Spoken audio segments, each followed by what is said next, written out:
हम सभी गायत्री परिवार के परिजनों के लिए आज का दिन बड़ा ही महत्वपूर्ण दिन है, मूल्यवान दिन है। बसंत पर्व गायत्री परिवार बोध दिवस के रूप में मनाता है। जीवन तो हम लोग जीते हैं क्या, लेकिन जीवन का बोध हमें हो पाया है? यही खाना पीना, बच्चे पैदा करना, पशु और हम में अंतर क्या है? सच कहे परम पूज्य गुरुदेव ने कहा कि हम नर पशु हैं, पेट और प्रजनन, इससे आगे बढ़ ही नहीं पाए। पेट भरना और बच्चे करना, ये जीवन का बोध हमें है नहीं। क्या जीवन हमें परमात्मा ने इसलिए दिया था? आज का दिन हम लोग के लिए भी जैसे परम पूज्य गुरुदेव के लिए बोध दिवस के रूप में था, क्योंकि शांति कुंज हरिद्वार में जब भी कोई नई संकल्पनाएं, नए कार्यक्रम का उद्घोष परम पूज्य गुरुदेव बसंत पंचमी के दिन ही किया करते थे। परम पूज्य गुरुदेव ने बसंत पर्व के पुण्य क्षणों में अवतरित अपने गुरुदेव के संदेश को सुना, अपने जीवन में उतारा, हृदयंगम किया और अपने जीवन चेतना के सर्वोच्च शिखर पर अपने को आरोहित किया। बसंत के दिन प्रारंभ हुई उनकी साधना। ये अनूठी प्रक्रिया उनके जीवन में कभी मंद नहीं पड़ी, बंद नहीं हुई। प्रत्येक बसंत ने पूज्यवर के जीवन को अनोखे अनुदानों से सजाया, संवारा और विकसाया।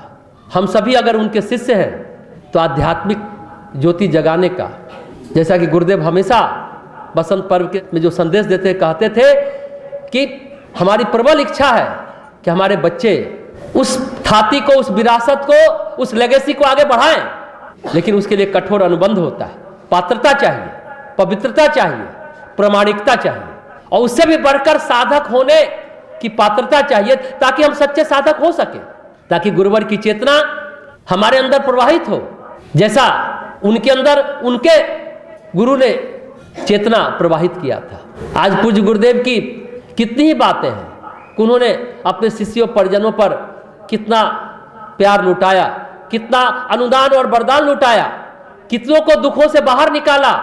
उनका स्नेह, सहयोग, उनका वात्सल्य हम लोग पाकर के सचमुच धन्य हो चुके हैं। लेकिन ये स्नेह, सहयोग, वात्सल्य, प्यार जन जन तक पहुंचे, जनसाधारण तक पहुंचे और जनसाधारण इससे अपरिचित न रह सके, अनभिज्ञ न रहे, ये काम अब हम सबों का है। जन जन तक विचार क्रांति अभियान पहुंचाना है और बताना है अपना सुधार संसार की सबसे बड़ी सेवा है। हम सुधरेंगे तो युग सुधरेगा, हम बदलेंगे तो युग बदलेगा। हम दूसरों को कोसते रहते हैं कि उसने ऐसा किया, समाज ऐसा हो गया, आज जमाना ऐसा हो गया, लेकिन सुधार कहां से शुरू होगा? खुद से। हम बदलेंगे तो युग बदलेगा, हम सुधरेंगे तो युग सुधरेगा। पूज्य गुरुदेव का यह मंत्र लेकर हम लोग अपने जीवन साधना को आगे बढ़ाएं। आज बसंत पर्व पर, यह बोध दिवस पर हम भी बोध को प्राप्त करें। परम पूज्य गुरुदेव की कितनी ही बातें, कितनी ही यादें अंतर मन में उमड़ती रहती हैं। भक्ति का भाव समुद्र बनकर उफनता रहता है।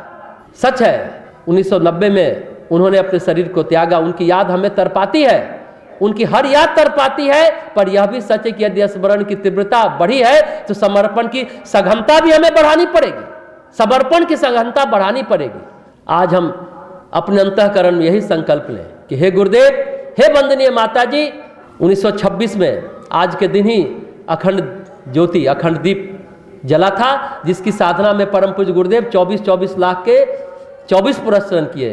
कहते हैं गायत्री मंत्र के 5 पुरस्रण कर लेने पर वशिष्ठ की उपाधि मिलती है।